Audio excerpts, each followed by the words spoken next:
नमस्कार दर्शक बंधु आज समस्त गुरुत्वपूर्ण खबर जानिबा ପାଇଁ ଭିଡିଓକୁ ଶେଷ ଯାଏଁ ଦେଖନ୍ତୁ।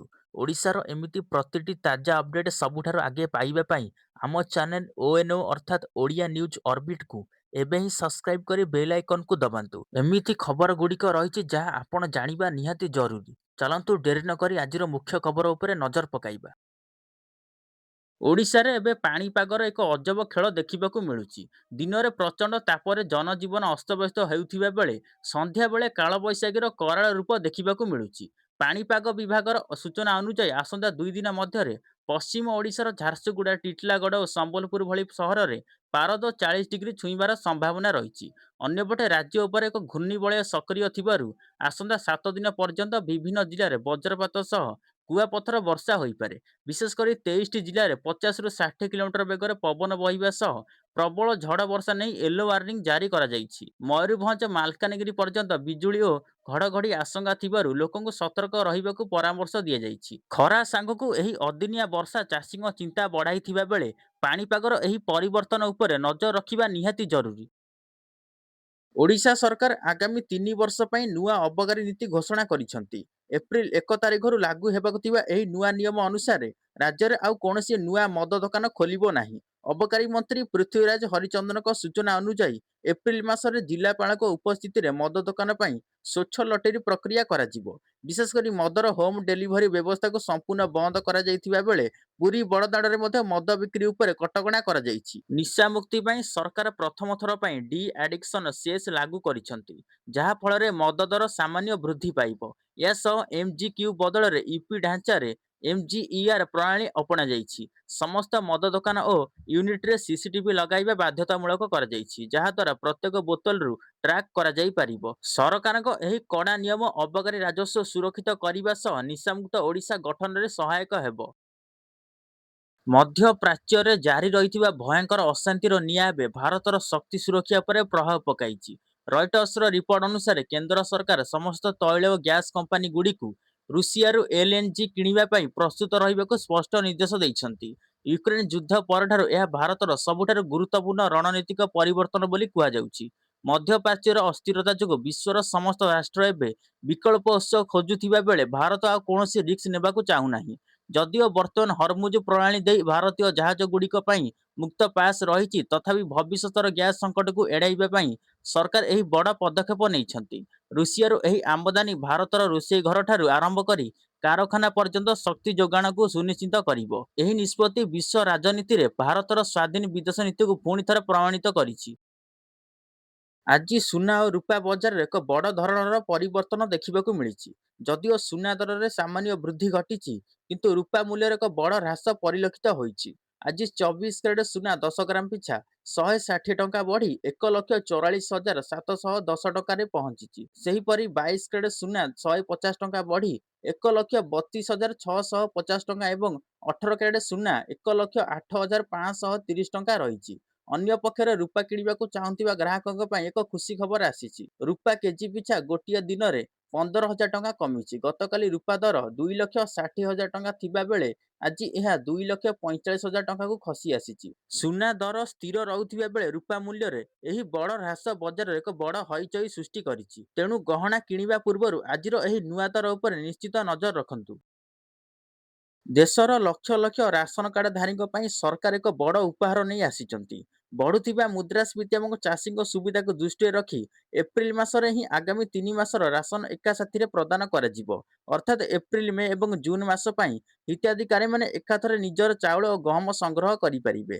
ଏହି ପଦକ୍ଷେପ ଦ୍ୱାରା ଲୋକଙ୍କୁ ପ୍ରତି ମାସରେ ଡିପୋକୁ ଯିବାକୁ ପଡ଼ିବ ନାହିଁ, ଯାହା ସେମାନଙ୍କ ସମୟ ଓ ଯାତାୟାତ ଖର୍ଚ୍ଚ ବଞ୍ଚାଇବ। EPOS ମେସିନ୍ ଏବଂ ଡିଜିଟାଲ ଯାଞ୍ଚ ମାଧ୍ୟମରେ ସ୍ୱଚ୍ଛତାର ସହ ଏହି ବଣ୍ଟନ ପ୍ରକ୍ରିୟା କରାଯିବ। ବିଶେଷ କରି ଗ୍ରାମାଞ୍ଚଳ ଓ ଦୂର ଅଞ୍ଚଳର ଲୋକମାନେ ଏହାଦ୍ୱାରା ସର୍ବାଧିକ ଉପକୃତ ହେବେ। ଯଦି ଆପଣଙ୍କ ପାଖରେ ରାସନ କାର୍ଡ ଅଛି, ତେବେ ନିଜର ଆଧାର କାର୍ଡ ଧରି ନିକଟସ୍ଥ ଡିପୋକୁ ଯାଆନ୍ତୁ ଏବଂ ନିର୍ଦ୍ଧାରିତ ସମୟସୂଚୀ ଅନୁଯାୟୀ ଏହି ସୁବିଧାର ଲାଭ ଉଠାନ୍ତୁ। ସରକାରଙ୍କ ଏହି ଜନହିତକର ନିଷ୍ପତ୍ତି ଖାଦ୍ୟ ସୁରକ୍ଷାକୁ ଆହୁରି ମଜବୁତ କରିବ ବୋଲି ଆଶା କରାଯାଉଛି। ଯଦି ଆପଣ ATM ବ୍ୟବହାର କରୁଛନ୍ତି, ତେବେ ଏହି ଖବର ଆପଣଙ୍କ ପାଇଁ ଅତ୍ୟନ୍ତ ଗୁରୁତ୍ୱପୂର୍ଣ୍ଣ। ଆସନ୍ତା ଏପ୍ରିଲ 1 ତାରିଖରୁ HDFC ଏବଂ PNB ପରି ପ୍ରମୁଖ ବ୍ୟାଙ୍କଗୁଡ଼ିକ ସେମାନଙ୍କ ନଗଦ ଉଠାଣ ନିୟମରେ ବଡ଼ ପରିବର୍ତ୍ତନ କରିବାକୁ ଯାଉଛନ୍ତି। ଏଚଡିଏଫସି ବ୍ୟାଙ୍କର ନୂଆ ନିୟମ ଅନୁଯାୟୀ ଏବେ ୟୁପିଆଇ ଜରିଆରେ କରାଯାଉଥିବା ଏଟିଏମ୍ ଉଠାଣକୁ ମଧ୍ୟ ଆପଣଙ୍କ ମାସିକ ମାଗଣା ସୀମା ମଧ୍ୟରେ ଗଣାଯିବ। ଏହି ସୀମା ଅତିକ୍ରମ କଲେ ପ୍ରତି ଦେଶ ପାଇଁ 23 ଟଙ୍କା ସହ ଅତିରିକ୍ତ ଟ୍ୟାକ୍ସ ଦେବାକୁ ପଡ଼ିବ। ସେହିପରି ପଞ୍ଜାବ ନ୍ୟାସନାଲ ବ୍ୟାଙ୍କ ମଧ୍ୟ ଦୈନିକ ଉଠାଣ ସୀମାକୁ 1 ଲକ୍ଷରୁ 50,000 ଟଙ୍କାକୁ ହ୍ରାସ କରିଛି। ବିଶେଷ କରି ସନ୍ଧ୍ୟା 7ଟା ପରେ କରାଯାଉଥିବା କାରବାରକୁ ପରବର୍ତ୍ତୀ ଦିନର କୋଟାରେ ସାମିଲ କରାଯିବ। ଡିଜିଟାଲ ଦେଶକୁ ପ୍ରୋତ୍ସାହିତ କରିବା ପାଇଁ ବ୍ୟାଙ୍କଗୁଡ଼ିକ ଏହି କଡ଼ା ପଦକ୍ଷେପ ନେଇଛନ୍ତି। ତେଣୁ ଅତିରିକ୍ତ ଦେୟକୁ ବର୍ତ୍ତିବା ପାଇଁ ନିଜ ବ୍ୟାଙ୍କର ଏହି ନୂତନ ସୀମା ବିଷୟରେ ଜାଣି ରଖନ୍ତୁ ଏବଂ ସତର୍କତାର ସହ ଟଙ୍କା ଉଠାନ୍ତୁ। ପ୍ରାକୃତିକ ବିପର୍ଯ୍ୟୟ ଯୋଗୁଁ ଚାଷୀଙ୍କ କଷ୍ଟ ଅର୍ଜିତ ଫସଲ ନଷ୍ଟ ହେବା ଏକ ବଡ଼ ସମସ୍ୟା ପାଲଟିଛି। କିନ୍ତୁ ଭୟଭୀତ ହେବାର କୌଣସି ଆବଶ୍ୟକତା ନାହିଁ। କାରଣ ସରକାରଙ୍କ ପ୍ରଧାନମନ୍ତ୍ରୀ ଫସଲ ବୀମା ଯୋଜନା ଏବେ ଚାଷୀଙ୍କ ପାଇଁ ସୁରକ୍ଷା କବଚ ସାଜିଛି।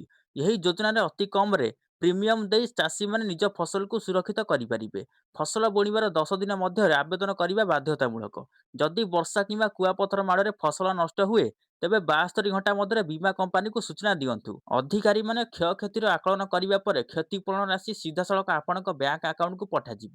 ଏଥିପାଇଁ ଆପଣ ଅନଲାଇନ୍ ପୋର୍ଟାଲ କିମ୍ବା ନିକଟସ୍ଥ ସିଏସ୍ସି କେନ୍ଦ୍ରକୁ ଯାଇ ଆବେଦନ କରିପାରିବେ। ଭାଗଚାଷୀ ଓ ଋଣ ନେଇଥିବା ଚାଷୀମାନେ ମଧ୍ୟ ଏହି ସୁବିଧା ପାଇପାରିବେ। ତେଣୁ ଡେରି ନକରି ନିଜ ଫସଲ ବୀମା କରନ୍ତୁ ଏବଂ ନିଶ୍ଚିନ୍ତରେ ରୁହନ୍ତୁ। ସରକାର ସବୁବେଳେ ଚାଷୀ ଭାଇଙ୍କ ସହିତ ଅଛନ୍ତି। ମଧ୍ୟପ୍ରାଚ୍ୟରେ ଜାରି ରହିଥିବା ଭୟଙ୍କର ଯୁଦ୍ଧର ସିଧାସଳଖ ପ୍ରଭାବ ଏବେ ଭାରତୀୟ ବଜାର ଉପରେ ପଡ଼ିବା ଆରମ୍ଭ ହୋଇଛି। ଅନ୍ତର୍ଜାତୀୟ ବଜାରରେ ଅଶୋଧିତ ତୈଳ ମୂଲ୍ୟ ବୃଦ୍ଧି ପାଇବା ପରେ ଦେଶରେ ପ୍ରମୁଖ ଘରୋଇ ଇନ୍ଧନ କମ୍ପାନୀ ନାଏରା ଏନର୍ଜି ପେଟ୍ରୋଲ ଓ ଡିଜେଲ ଦର ବୃଦ୍ଧି କରିଛି। ନୂଆ ନିୟମ ଅନୁଯାୟୀ ପେଟ୍ରୋଲ ଲିଟର ପିଛା 5 ଟଙ୍କା ଏବଂ ଡିଜେଲ 3 ଟଙ୍କା ମହଙ୍ଗା ହୋଇଛି। ଫେବୃଆରୀ 28ରୁ ବିଶ୍ୱବ୍ୟାପୀ କ୍ରୁଡ୍ ଅଏଲ ଦର ପ୍ରାୟ 50% ବୃଦ୍ଧି ପାଇଥିବାରୁ କମ୍ପାନୀ ଏହି ବର୍ଦ୍ଧିତ ଖର୍ଚ୍ଚ ଗ୍ରାହକଙ୍କ ଉପରେ ଲଦିବାକୁ ନିଷ୍ପତ୍ତି ନେଇଛି। ଯଦିଓ ସରକାରୀ ତୈଳ କମ୍ପାନୀଗୁଡ଼ିକ ଏପର୍ଯ୍ୟନ୍ତ ଦର ଚଢ଼ାଇ ନାହାନ୍ତି, କିନ୍ତୁ ନାଏରାର ଏହି ପଦକ୍ଷେପ ପରେ ଅନ୍ୟ କମ୍ପାନୀଗୁଡ଼ିକ ମଧ୍ୟ ଦାମ୍ ବଢ଼ାଇବା ନେଇ ଚର୍ଚ୍ଚା ଜୋର ଧରିଛି। ଭାରତ ଏହି ନିଜର 88% ତୈଳ ଆମଦାନୀ ଉପରେ ନିର୍ଭର କରୁଥିବା ବେଳେ ହର୍ମୁଜ ପ୍ରଣାଳୀ ବନ୍ଦ ହେବା ସ୍ଥିତିକୁ ଆହୁରି ଜଟିଳ କରିଦେଇଛି। ତେଣୁ ଆଗାମୀ ଦିନରେ ସାଧାରଣ ଜନତାଙ୍କ ପକେଟ୍ ଉପରେ ମହଙ୍ଗା ମାଡ଼ ହେବାର ଆଶଙ୍କା ଦେଖାଦେଇଛି। ସାଧାରଣ ଜନତାଙ୍କ ପକେଟ୍ ଉପରେ ଏବେ ମହଙ୍ଗା ମାଡ଼ ହେବାକୁ ଯାଉଛି। ଆସନ୍ତା ଏପ୍ରିଲ 1 ତାରିଖରୁ ଜ୍ୱର, ଯନ୍ତ୍ରଣା ନିବାରକ ଏବଂ ଆଣ୍ଟିବାୟୋଟିକ୍ ଭଳି ହଜାରରୁ ଅଧିକ ଅତ୍ୟାବଶ୍ୟକ ଔଷଧର ମୂଲ୍ୟ ବୃଦ୍ଧି ପାଇବ। ଜାତୀୟ ଔଷଧ ମୂଲ୍ୟ ନିର୍ଦ୍ଧାରଣ କର୍ତ୍ତୃପକ୍ଷ ବା ଏନ୍‌ପିପିଏ ହୋଲସେଲ୍ ମୂଲ୍ୟ ସୂଚକାଙ୍କ ଆଧାରରେ ପ୍ରାୟ 0.6% ଦର ବୃଦ୍ଧିକୁ ଅନୁମୋଦନ କରିଛନ୍ତି। ଏହି ନିଷ୍ପତ୍ତି ପରେ ପାରାସିଟାମଲ, ଆଜିଥ୍ରୋମାଇସିନ୍ ଏବଂ ଭିଟାମିନ୍ ବଟିକା ମହଙ୍ଗା ହେବ। ଔଷଧ କମ୍ପାନୀଙ୍କ କହିବା ଅନୁସାରେ ଇରାନ-ଇସ୍ରାଏଲ ଯୁଦ୍ଧ ଯୋଗୁଁ କଞ୍ଚାମାଲ ଓ ପ୍ୟାକେଜିଂ ସାମଗ୍ରୀର ମୂଲ୍ୟ 40% ଯାଏଁ ବଢ଼ିଯାଇଛି। ଯଦିଓ ସରକାର ସାମାନ୍ୟ ଦର ବଢ଼ାଇଛନ୍ତି, କିନ୍ତୁ କମ୍ପାନୀମାନେ ଏହାକୁ ଯଥେଷ୍ଟ ନୁହେଁ ବୋଲି କହି ଆହୁରି ଅଧିକ ଆଶ୍ୱସ୍ତି ଦାବି କରିଛନ୍ତି। ତେବେ ଦୈନନ୍ଦିନ ଚିକିତ୍ସାରେ ବ୍ୟବହୃତ ହେଉଥିବା ଏହି ଔଷଧଗୁଡ଼ିକ ମହଙ୍ଗା ହେବା ଫଳରେ ରୋଗୀଙ୍କ ଚିକିତ୍ସା ଖର୍ଚ୍ଚ ଏବେ ସାମାନ୍ୟ ବୃଦ୍ଧି ପାଇବା ସୁନିଶ୍ଚିତ କରାଯାଉଛି। ରାଜ୍ୟରେ ଖରିଫ ଧାନ କିଣା ପ୍ରକ୍ରିୟା ଶେଷ ହେବାକୁ ଆଉ ମାତ୍ର ସପ୍ତାହେ ବାକି ଅଛି। କିନ୍ତୁ ଏବେ ବି ଧାନ ବିକ୍ରି କରିବାକୁ ଅପେକ୍ଷାରେ ରହିଛନ୍ତି 1,63,000 ଚାଷୀ। ବିଧାନସଭାରେ ଏନେଇ ଯୋଗାଣ ମନ୍ତ୍ରୀ କୃଷ୍ଣଚନ୍ଦ୍ର ପାତ୍ର ଏକ ଲିଖିତ ଉତ୍ତର ରଖିଛନ୍ତି। ମନ୍ତ୍ରୀଙ୍କ ସୂଚନା ଅନୁସାରେ ଚଳିତ ବର୍ଷ 19,24,000 ପଞ୍ଜୀକୃତ ଚାଷୀଙ୍କୁ ଟୋକନ ପ୍ରଦାନ କରାଯାଇଥିବା ବେଳେ ସେମାନଙ୍କ ମଧ୍ୟରୁ 17,61,000 ଚାଷୀ ନିଜର ଧାନ ବିକ୍ରି କରିସାରିଛନ୍ତି। ସରକାର ଚଳିତ ବର୍ଷ ପ୍ରାୟ 73 ଲକ୍ଷ ମେଟ୍ରିକ୍ ଟନ୍ ଧାନ ସଂଗ୍ରହ ପାଇଁ ଲକ୍ଷ୍ୟ ଧାର୍ଯ୍ୟ କରିଛନ୍ତି। ହେଲେ ଅନେକ ସ୍ଥାନରେ ଚାଷୀମାନେ ଟୋକନ ପାଇଁ ମଧ୍ୟ ମଣ୍ଡିକୁ ଧାନ ନେଇ ପାରୁନାହାନ୍ତି। ସପ୍ତାହକ ମଧ୍ୟରେ ଏହି ବିପୁଳ ସଂଖ୍ୟକ ଚାଷୀଙ୍କଠାରୁ ଧାନ କିଣା ସରିବ କି ନାହିଁ, ତାହା ଏକ ବଡ଼ ଚ୍ୟାଲେଞ୍ଜ ସୃଷ୍ଟି କରିଛି। ସମୟ ସରି ଆସୁଥିବାରୁ ଚାଷୀମାନଙ୍କ ମଧ୍ୟରେ ଏକ ଉତ୍କଣ୍ଠା ବଢ଼ିବାରେ ଲାଗିଛି।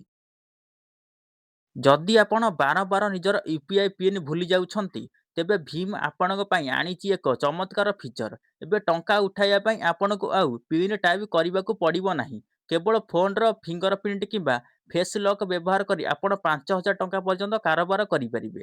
ଏହି ନୂଆ ବାୟୋମେଟ୍ରିକ୍ ସିଷ୍ଟମ୍ ପେମେଣ୍ଟ ପ୍ରକ୍ରିୟାକୁ ପୂର୍ବ ଅପେକ୍ଷା ଅଧିକ ଶୀଘ୍ର ଏବଂ ସହଜ କରିଦେବ। ଛୋଟମୋଟ କିଣାବିକା କିମ୍ବା ବନ୍ଧୁମାନଙ୍କୁ ଟଙ୍କା ପଠାଇବା ସମୟରେ ଏହା ବହୁତ ସାହାଯ୍ୟ କରିବ। ସୁରକ୍ଷା ଦୃଷ୍ଟିରୁ ମଧ୍ୟ ଏହା ଅତ୍ୟନ୍ତ ଭରସାଯୋଗ୍ୟ, କାରଣ ଆପଣଙ୍କ ବାୟୋମେଟ୍ରିକ୍ ତଥ୍ୟ କେବଳ ଆପଣଙ୍କ ଫୋନ୍‌ରେ ହିଁ ସୁରକ୍ଷିତ ରହିବ। ଏହି ସୁବିଧାର ଲାଭ ଉଠାଇବା ପାଇଁ ଭୀମ୍ ଆପ୍ ପ୍ରୋଫାଇଲ୍‌କୁ ଯାଇ ବାୟୋମେଟ୍ରିକ୍ ଅପସନ୍‌କୁ ଆକ୍ଟିଭ୍ କରନ୍ତୁ।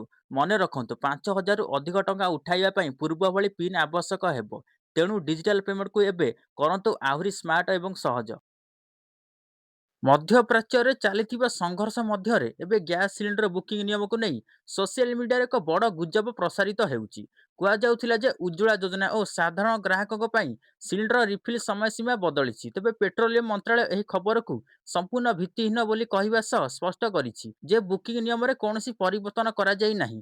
ପୂର୍ବରୁ ଦାବି କରାଯାଉଥିଲା ଯେ ଉଜ୍ଜ୍ୱଳା ଯୋଜନା ହିତାଧିକାରୀଙ୍କୁ 45 ଦିନ, ଅନ୍ୟମାନଙ୍କୁ 25ରୁ 35 ଦିନ ଅପେକ୍ଷା କରିବାକୁ ପଡ଼ିବ, କିନ୍ତୁ ଏହା ସମ୍ପୂର୍ଣ୍ଣ ମିଥ୍ୟା। ସରକାର କହିଛନ୍ତି ଯେ କଳାବଜାରୀ ରୋକିବା ପାଇଁ କଡ଼ା ନଜର ରଖାଯାଇଛି ଏବଂ ଉଜ୍ଜ୍ୱଳା ଯୋଜନାରେ ମହିଳାମାନଙ୍କୁ ପୂର୍ବ ଭଳି ସୁବିଧା ମିଳିବ। ତେଣୁ ଏଭଳି କୌଣସି ଗୁଜବ ଉପରେ ବିଶ୍ୱାସ ନକରି ଯଥାକ୍ରମେ ନିଜର ବୁକିଂ ଜାରି ରଖନ୍ତୁ। ଦେଶରେ ଇନ୍ଧନର କୌଣସି ଅଭାବ ନାହିଁ ବୋଲି ମନ୍ତ୍ରାଳୟ ଦୃଢ଼ ପ୍ରକାଶ କରିଛି।